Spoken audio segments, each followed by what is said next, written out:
পয়লা বৈশাখের আগের দিন গোষ্ঠ মানে আমাদের এখানে গাজন হয়েছিল।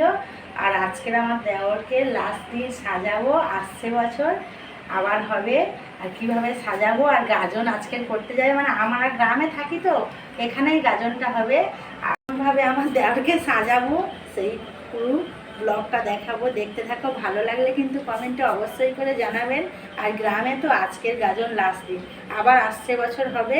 আর নতুন বছরটা সবার খুব ভালো কাটুক।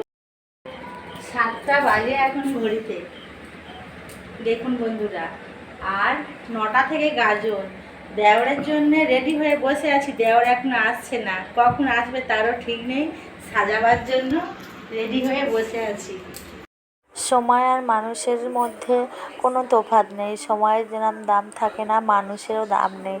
আজ আছে কাল নেই, আর সময় তেমনই হু হু করে বয়ে যায়। সেই রকমই দেওরকে সাজিয়ে দিলাম, শাড়িটা পরিয়ে এবারে মেকআপ করিয়ে দেব।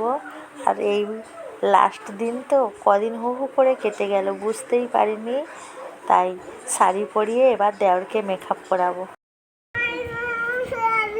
এই আমার ছোট দেওরের ছেলে, এইটা এই দেওর মেয়ে সেজেছে বলে দেওরের ছেলেকে কাঁদছে দেখো। একজন বেটা ছেলেকে মহিলা সাজতে গেলে মহিলার প্রয়োজন হবে, না হলে এইভাবে কোনো দিন একজন ছেলেকে মহিলা সাজানো যাবে না। আর দেওরকে কত সুন্দর দেখতে হয়েছে দেখুন। লাস্ট দিনে দেওরকে সাজিয়ে দিয়েছি, কেমন হয়েছে কমেন্টে অবশ্যই করে জানাবে। একদম মেয়ে মেয়ে লাগছে। আর এই আমার দেওরের ছেলে এসেছে, বলছে আমাকে সাজিয়ে দাও ছোটো মা, আমিও যাবো। তাই এই জিনিসটা রেডি করেছি, ওকে ও সাজাবো ওর বাপির মতো।